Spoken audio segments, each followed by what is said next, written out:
Well, we had code names from the very beginning. Movie 1 was always called Defying Gravity, and movie 2 was called For Good. Just because it was the easiest, fastest thing we could come up with. And so when we're shooting it, that's what's on our scripts. And then when we realized, just to communicate to people, they won't know what Defying Gravity is in the first movie. It's just called Wicked. And then, what do you call, we don't want a movie called Part 2. Like, I don't want that. We actually did have that name on there for a second. We're just like, that seems silly. And so we went back to what is For Good say? Is one of the best lyrics in the whole thing. It says so many things. And maybe it gives us a destination. For all the people who think that movie 1 was a complete thing, Wicked for Good says, that's the we're gonna get to that. And so just hang on to us as this story breaks apart and puts itself back together, and we have this great, beautiful song to come, and we have this thing that's gonna last forever. You can wave that wand all you want, but you have no real power.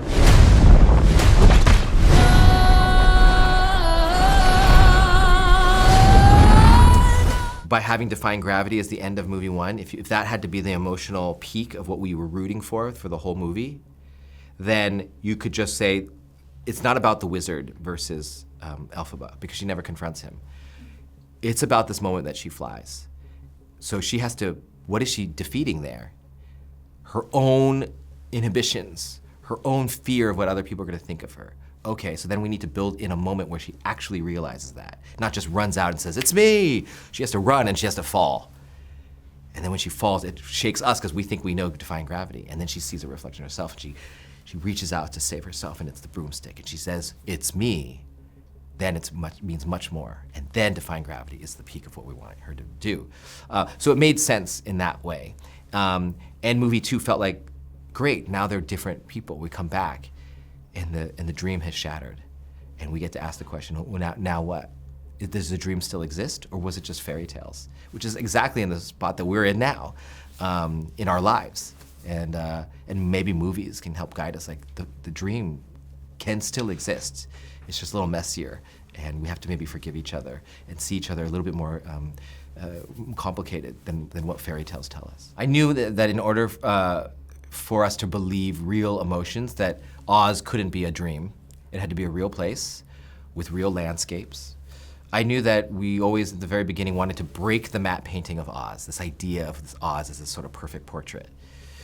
Because if we needed relationships to be messy, then we needed the land to be a little messier. That maybe the facade of what Oz was, according to the wizard, was the portrait, but real life is not a portrait.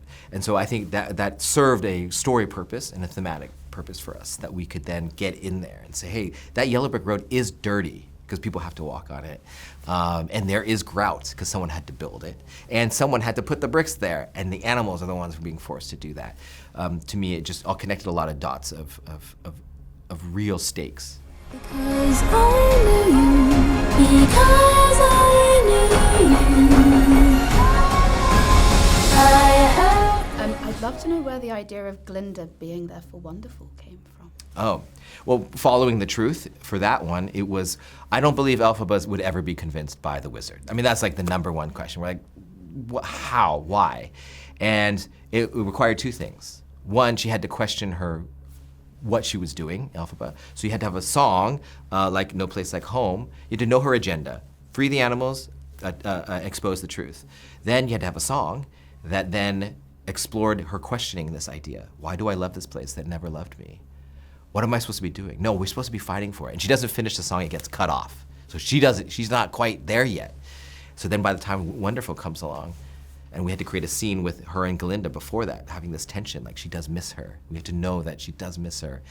And then with the wizard, it was like, Glinda's coming in, it has to, that she's the only one who could convince her.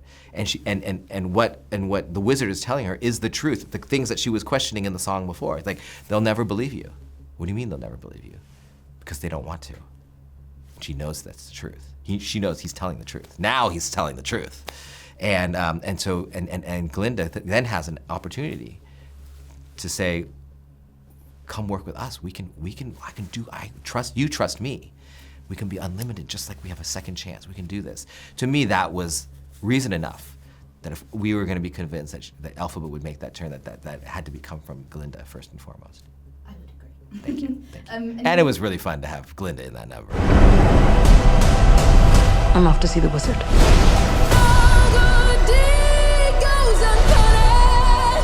I know that you're a big fan of the play and that you know how loved it is. So I really want to know, how do you balance sticking true to the material and adding in new things, or like knowing where you can push some changes, thinking about like the new songs and slight tweaks to scenes? How do you balance that? Well, I first look at the material itself. I had months-long conversations with Stephen Schwartz and Winnie and Mark, who were there in the very beginning, and what their intentions are for every line. And I don't give any notes, I just listen.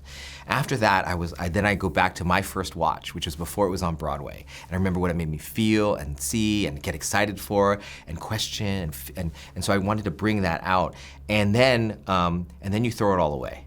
And you're like, okay, if this is about, and they kept saying, it's about the girls, stupid. It's about the girls, stupid. It's about the girls, stupid. So every time we're in the scenes, I'm thinking, okay, the intention, original intention, let's just dig at that truth. Okay, this is about yearning. What are you doing in yearning? Okay, this song, Wizard and I, or what is this feeling, is not about loathing. It's about you resist the person who's going to change the rest of your life. So that's what we're actually saying in this. So it allows me to do other things in that. So in movie 2, it's less structure that we have to hang on to. So now I get to just follow what we've set up in movie 1. What is Elphaba thinking? What is Glinda thinking? I don't have a scene for that. Is it a scene or is it a song? Schwartz is like, it's a song. I know what it is. What is it about? Home. Home.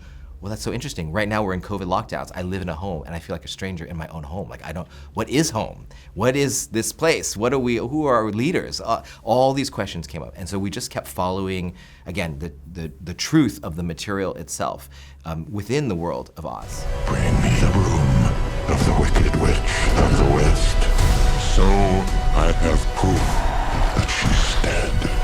Stop this. It's gone too far. You made these 2 films not even back to back, but simultaneously, which is very smart, but also kind of mad. Can you tell us a bit about the logistics of that? Like, what did a week filming actually look like? Well, the prep where it really hurts, because you have to have the full scope of both movies. So we had like 9 to 6 months of prep, and so we had to know the full vision. We had to design every set, every costume, every musical. And there's like 20-something numbers in this thing. We had to choreograph those numbers. I had to storyboard those numbers and work with our choreographer and our cinematographer to know what equipment you're gonna need. I need to work with the construction company of how to engineer the stuff that we're asking for. Oh, we need a giant train that actually works. Oh my gosh, you know that wizard layer? We actually need all these balloons and things, and we need to have lights in there to do it. That takes like a lot of time. So we prepped before we shot one frame of any movie. And then once you're shooting, then it's like mad dash. But we're shooting in a weird way. It makes a lot of connections more interesting. We're in the same governor's mansion and we're shooting the setup, but also now we're shooting them however many years later. The actors have to do a huge amount of work in that to understand where their mental abilities are. We put on the wall, we wrote emotions of what we want the audience to feel and where each character was. And same thing with our costumes and hair and makeup, they had to be different. So we just had to be very clear about where each of them were. That clarity was very helpful just in making a movie, actually. It forced us to be that clear. I'm super interested. Was it like by location that you split up then? Okay. Most of the time it was locations, and then the overall arching thing was you can't shoot outside in December when we started shooting. It's too cold. So, all right, all the things outside moved to March, April, May. Anything that we could build, let's start with the smallest thing first. Okay, how about a dorm room hallway? Great, that sounds great. Everything that happens in that dorm was doing. Okay, now what else is the next thing? Madame Morrible's office. Okay, we had to do that. Everything in the wizards thing. So it was, yeah, it was those things that were sort of commanding it.